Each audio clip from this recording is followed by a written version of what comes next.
What's up? What's up? What's up? It's your boy, Cups the Universe, and we're back. You make sure you hit that like, comment, subscribe. I'm trying to get these messages out to more people. And welcome to the universe. Welcome to Cups Universe, Cups Gang. You know what I'm saying? Be a part. Feel free to be yourself here. Right? So today we're gonna do a movie analysis. The Purge. Now the Purge is an older movie. We know it's been out, but we're gonna break it down.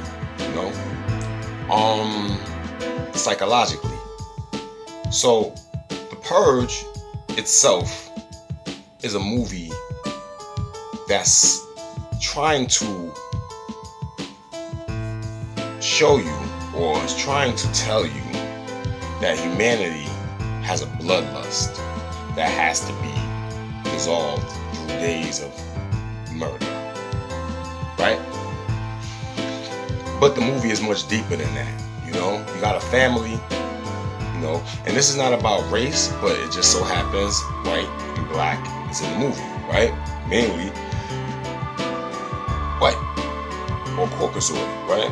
Now, no disrespect to anybody, just pay attention. Now, that family represented the picket house, the house with the picket fence. The standard of society that they claim has made it, right? And he wasn't trying to be a murderer. He had a family to protect, right? So he's saying, okay, some Europeans will kill you to protect their family, right? Understood. Okay. Psychologically, look at the young children now. The young, couple. Homeboy was ready to kill the father to be with the daughter in his own house. So the younger Europeans are irrational, right? They murder for like obsession, right? This is just what I see, And ended up he got murdered. He got shot. The father wasn't playing. The father dumped the shots. Now look, the black man, which was the one that was just all the way out of place, right, in the suburban area. To me, he represented, the indigenous person, right, on their natural land, but they're no longer welcome on their natural land. They no longer have a place on their natural land, right? Now, he was kidnapped also, right? He got away. He escaped, so he was technically like a runaway at this point, right? And he's running through this suburban town, and it's like, he's looking for help.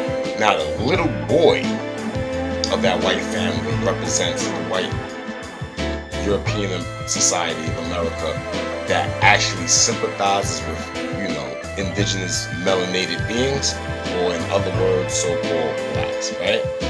And or African Americans, so-called, right? And so there are Europeans that are sympathetic toward our cause, toward our extension of our existence, Boom. That little boy got in trouble though, He didn't really get in trouble, but his family was mad at him for letting that guy in, right? So that goes to show you that the older people in European families are more stuck on tradition. But then again, he really was just trying to protect his family too. But the subliminal of it is like they stick to you can't teach an old dog new tricks type stuff. But the young boy was like, nah, I'm empathetic. I feel bad for this guy. He let him in. At the same time when he came in to this house is the same time when the little young boy that was trying to date the daughter ended up coming out trying to kill the father. So he's like, oh man, where the heck am I? Like, they might just do me. So he dipped into the house. So I understand why he came in the house and then why he ran too. You know, like he hid in the house, right? Now, the kids that was chasing him was college kids.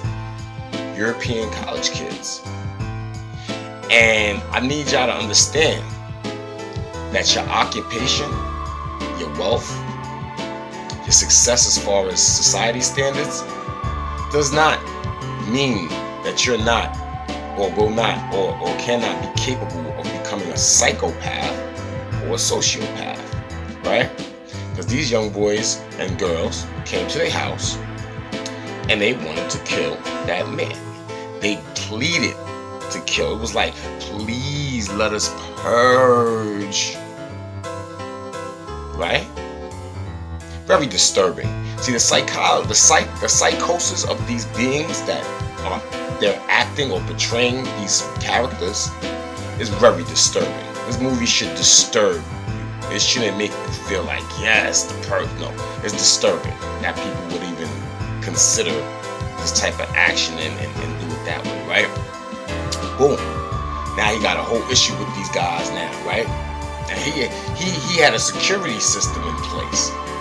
You see what I'm saying? His security system was breached. You know what I'm saying? So that means his security, what he felt was secure in that, you know, suburban neighborhood, ended up feeling like, yo, I have no more security here. He didn't feel safe no more. You see what I'm saying? So there's Europeans that don't feel safe in those areas, dealing with the richer, little crazy Europeans. Now, this is just movie analysis. I'm not racist, and I'm not disrespecting anybody. So, love to Europeans, love to indigenous, also for African Americans. This is not to try to segregate or no race war thing. It's just an analysis of the movie. Now the whole movie go down. They was trying to get to this African American man. That was a symbol of how indigenous people in America feel.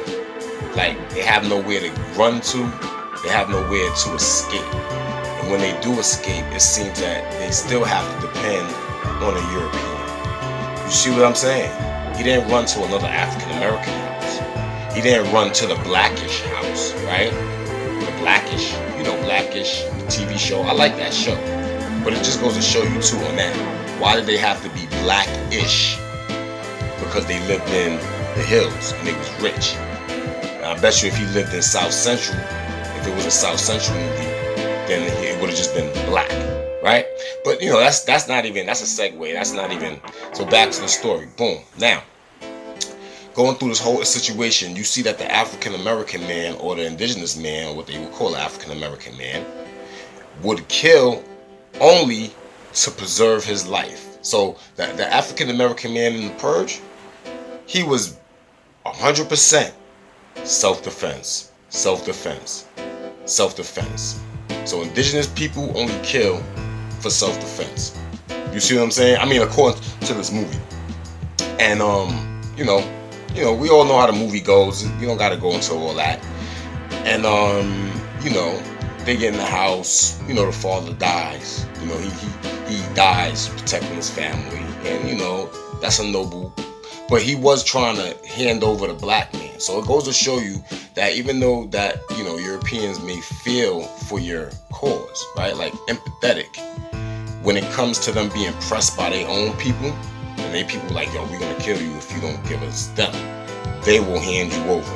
But then he felt bad. So I think him dying in the movie was a way of him, showing that he like that old way of living to certain suburban Europeans may have died out.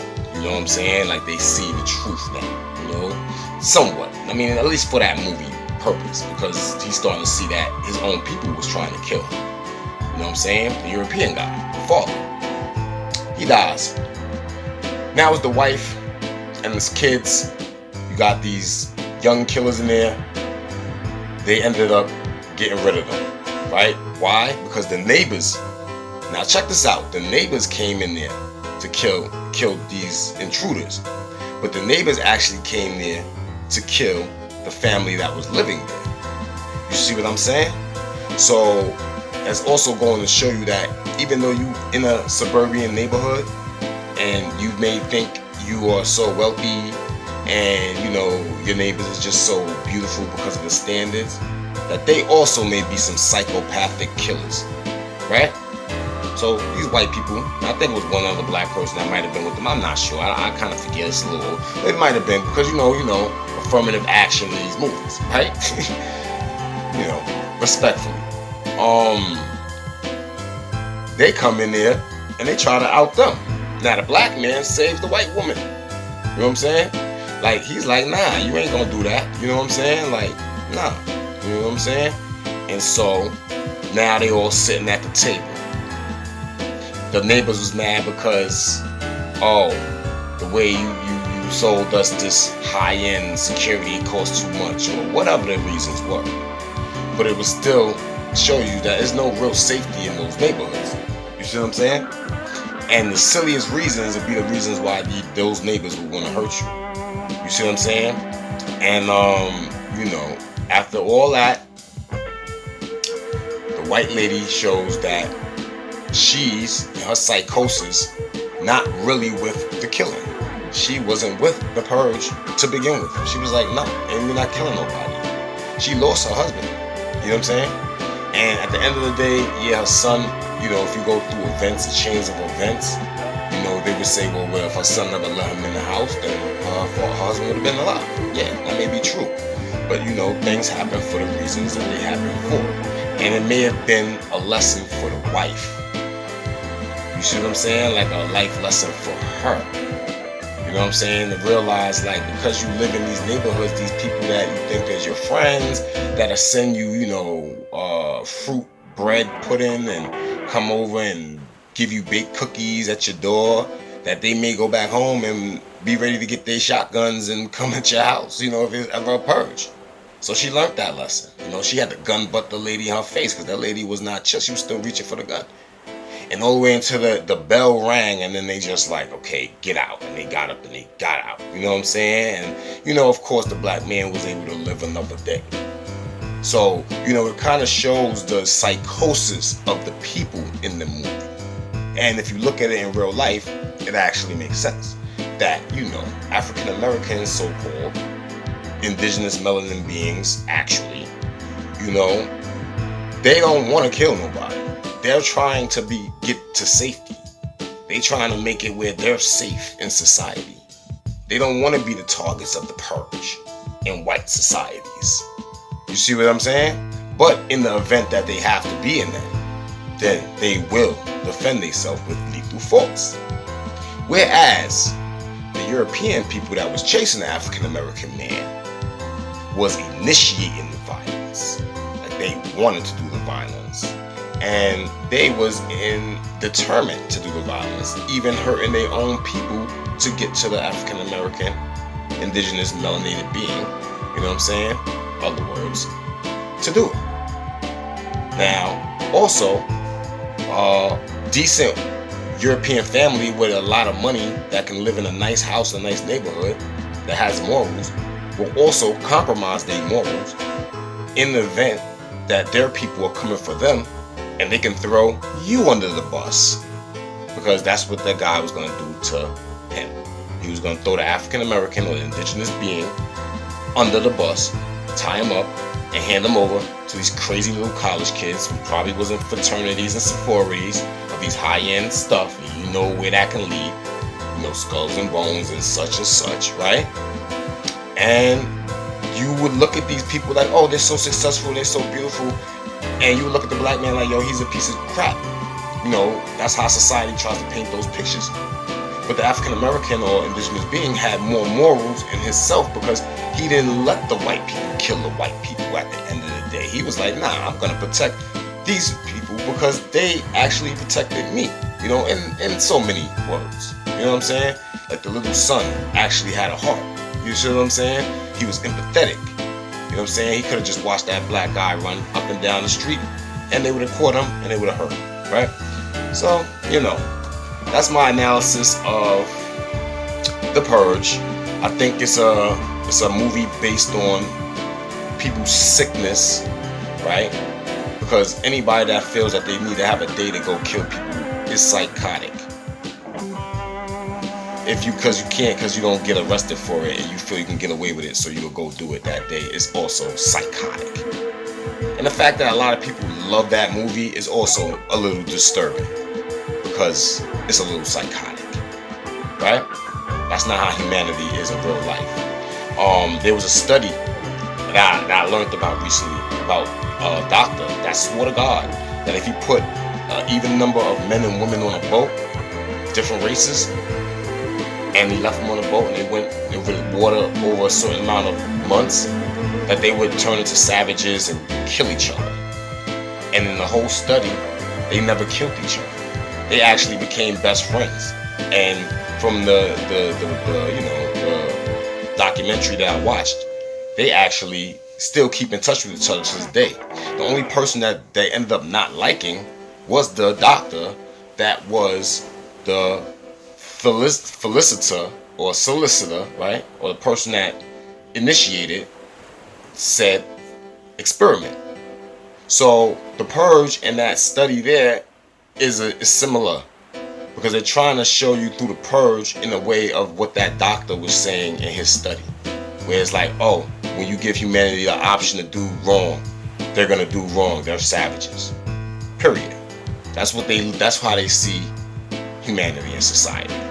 Through those movies, you gotta remember the person that writes the movies is writing from his psyche. He's writing from his psychosis, from his mental, from his thoughts, feelings, and ideas. Right? So somewhere along that person writing, in his mind, in his psychosis, that's how he sees society. And he feels if society ever had the chance to do that, then that's the way it would go. You see what I'm saying? I doubt it. And we're gonna go further along with the rest of these movies, just in my format, to break down to get to the point to show you that that's actually a fact. They actually put that in one of the movies and kind of showed you, got deeper with it. Now, mind you, governments did it, and of course we remember the governments was exempt from being murdered, but they was allowing the people to murder themselves. So, this is my psychology and analysis of this movie, of the personality traits of certain characteristics of certain beings in the movie that they was trying to either brainwash you into accepting one of these roles, or they just see people like this. You see what I'm saying? Either way, they was trying to program you to feel like this is okay. Like, yeah, murder is okay. If you can't get caught for it, then it's cool. And then you should go out and do whatever nonsense to whoever. And which is nonsense. Alright? So it's your boy Cups the Universe. You know what I'm saying? That was my analysis of the first purge. We'll be going deeper into the rest of the purges. It's just I don't want to have this super long video with everything at once. And my new slogan is be well to others, and what you want, wish for your sisters and brothers. So do well to others, and what you want, wish for your sisters and brothers. Don't just sit there and feel like, let's get this world back into a certain balance or a certain alignment with our mentality, instead of everybody being all scrabbled all over the place. You know what I'm saying? It's your boy Cups the Universe. Don't forget to like, comment, and subscribe. And working on some new artwork. And at the end of this video, you get to see the new piece of artwork. I'm gonna post it at the back of this video, just a quick clip of it, so you get to see how the stuff's going on. I probably will start doing art giveaways where some of my drawings I will give to some of you. Thank you guys for increasing my subscription rate. To everybody that subscribed, we at 3,000 and some change now people that's watching, and I appreciate all of you. And let's just keep growing till we get to 100,000, so I can get that nice little gold plaque on my wall. Let's get this monetization up, and I can do a lot of even though it's not about that, but you should get paid for doing what you love versus doing what you hate and then slaving to get the money for it. And that's just what I'm gonna do. So I love to talk, so help a brother out, and one hand wash the other, and both hands wash the face. So don't forget, wish well for others, do well to others, and wish for yourself what you wish for your sister and brothers. All right. Take care. I'll talk to you later. Peace.